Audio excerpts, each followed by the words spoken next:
साल था 1857। ये बहुत इंपॉर्टेंट टाइम था, इंडिया बदल रहा था। आजादी के लिए एक बड़ी फाइट शुरू हुई। ये फर्स्ट वॉर ऑफ इंडिपेंडेंस थी। लोग आजाद होना चाहते थे। वो ब्रिटिश रूल के खिलाफ उठ खड़े हुए। ये जोश एक आग की तरह था। ये पूरे देश में फैल गया। इस टाइम में बहुत से हीरोज पैदा हुए। इस बड़े बदलाव के टाइम में एक क्वीन रहती थी। उनका नाम था रानी लक्ष्मीबाई। वो झांसी की ब्रेव क्वीन थी। झांसी उनका प्यारा किंगडम था। वो सिर्फ कोई भी रूलर नहीं थी, वो सच में स्पेशल थी। वो अपनी ग्रेट हिम्मत के लिए जानी जाती थी। वो अपने लोगों से बहुत प्यार करती थी। उनकी स्टोरी हर दिल को छू जाती है। रानी लक्ष्मीबाई स्ट्रेंथ का एक असली सिंबल थी। वो बहुत स्मार्ट भी थी। वो चीजें बहुत जल्दी समझ जाती थी। वो हमेशा सबके लिए इंसाफ चाहती थी। इंसाफ उन्हें बहुत प्यारा था। उनके लोग उन्हें दिल से एडमायर करते थे।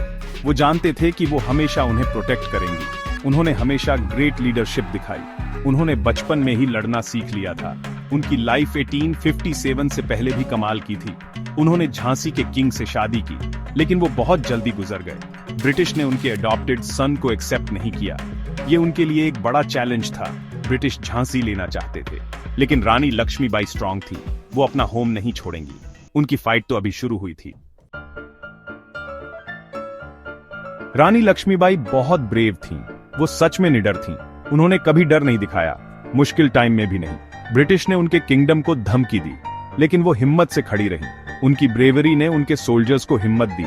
इससे उनके सभी लोगों को भी इंस्पिरेशन मिली। वो जानते थे कि उनकी क्वीन लीड करेंगी। वो बहुत क्विक भी थी। उनका दिमाग बहुत तेज था। वो जल्दी सोच सकती थीं और एक्ट कर सकती थीं। ये बैटल्स में बहुत इंपॉर्टेंट था। वो बिजली की तरह डिसीजंस लेती थीं। वो एनिमी के प्लान्स समझ सकती थीं। फिर वो जल्दी से अपने प्लान्स बनाती थीं। उनकी क्विक थिंकिंग ने उन्हें कई बार हेल्प किया। वो हमेशा एक कदम आगे रहती थीं। इंसाफ उनके राज का सेंटर पॉइंट था। वो हमेशा फेयर रहना चाहती थीं। वो अपने लोगों की सुनती थीं। वो उनकी प्रॉब्लम्स सब्र से सुनती थीं। वो उन्हें प्यार से सॉल्व करने की कोशिश करती थीं, और वो हमेशा इंसाफ ही चुनती थीं। झांसी में हर कोई ये जानता था। वो जानते थे कि वो एक इंसाफ पसंद रानी थी, इसलिए सब उनसे प्यार करते थे। उनके इंसाफ के बारे में बहुत सी कहानियां हैं। वो खुद लोगों की हेल्प करती थीं। अगर किसी किसान को प्रॉब्लम होती या किसी मर्चेंट के साथ गलत होता, तो वो सीधे उनके पास जा सकते थे। वो ये पक्का करती थीं कि इंसाफ हो। वो सबको एक जैसा ट्रीट करती थीं। अमीर या गरीब, सब उनके लिए एक समान थे। इससे उनके लोग उन पर बहुत ट्रस्ट करते थे। ब्रिटिश झांसी लेना चाहते थे। उनका एक रूल था जिसे डॉक्ट्रिन ऑफ लैप्स कहते थे। उन्होंने इस रूल को अनफेयरली यूज किया। उन्होंने बहुत से इंडियन किंगडम्स ले लिए। उन्होंने रानी लक्ष्मीबाई को झांसी छोड़ने को कहा। वो उनका फोर्ट कंट्रोल करना चाहते थे। ये एक बड़ी इंसल्ट थी। वो उनके जज्बे को नहीं जानते थे, लेकिन रानी लक्ष्मीबाई सरेंडर करने वाली नहीं थी। उन्होंने एक फेमस प्रॉमिस किया। उन्होंने कहा, मैं अपनी झांसी नहीं दूंगी। इसका मतलब है, मैं अपनी झांसी नहीं छोड़ूंगी। ये शब्द शेर की दहाड़ जैसे थे। ये पूरे इंडिया में फैल गए। इससे उनकी स्ट्रॉन्ग विल पावर दिखी। ये आजादी के लिए एक पुकार बन गया। उनके शब्दों ने उनके लोगों में नई होप भर दी। इन पावरफुल शब्दों का बहुत बड़ा इफेक्ट हुआ। उन्होंने झांसी में अपने लोगों को इंस्पायर किया। उन्होंने इंडिया में दूसरों को भी इंस्पायर किया। तब बहुत से लोग आजादी के लिए लड़ रहे थे। उनके शब्दों ने दिखाया कि छोटे किंगडम्स भी लड़ सकते हैं। वो एक बड़े एम्पायर से लड़ सकते हैं। ये होप का मैसेज था। इससे ग्रेट स्ट्रेंथ और डिग्निटी दिखी। इसने आजादी की आग को और भड़काया। तो ब्रिटिश आर्मी ने झांसी पर अटैक किया। उन्होंने सोचा ये एक इजी जीत होगी, लेकिन वो बहुत गलत थे। रानी लक्ष्मीबाई ने अपनी सिटी को तैयार किया। उन्होंने अपनी आर्मी को वॉर के लिए प्रिपेयर किया। आदमी और औरतें फाइट में शामिल हुए। झांसी का किला मजबूती से खड़ा रहा।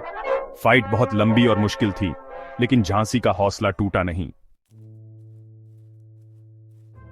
रानी लक्ष्मीबाई सिर्फ ऑर्डर्स नहीं देती थीं, वो एक असली वॉरियर थीं।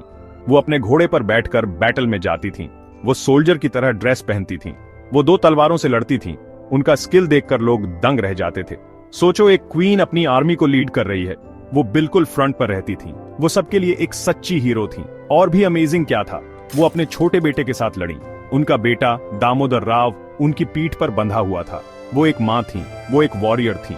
उन्होंने दोनों रोल्स परफेक्टली निभाए। उनका अपने बेटे के लिए प्यार बहुत बड़ा था। उनका अपनी धरती के लिए प्यार भी बहुत बड़ा था। ये इमेज हमारी हिस्ट्री में कभी ना भूलने वाली है। वो ब्रिटिश के खिलाफ बहुत ब्रेवली लड़ी। उन्होंने कई बैटल्स में अपने सोल्जर्स को लीड किया। झांसी हार गए, लेकिन वो रुकी नहीं। वो फोर्ट से ब्रेवली बच निकली। उन्होंने दूसरे फ्रीडम फाइटर्स को ज्वाइन किया। उन्होंने अपनी ब्रेव फाइट जारी रखी। वो अपनी आखिरी सांस तक लड़ी। वो बैटलफील्ड पर लड़ते हुए शहीद हो गई। उन्होंने दुश्मन के सामने कभी सिर नहीं झुकाया। रानी लक्ष्मीबाई की ब्रेवरी बहुत स्पेशल है। ये पूरे इंडिया के लिए स्पेशल है। उन्होंने दिखाया कि हिम्मत सबके लिए है। आदमी और औरतें दोनों ब्रेव हो सकते हैं। उनकी स्टोरी आज भी हमें इंस्पायर करती है।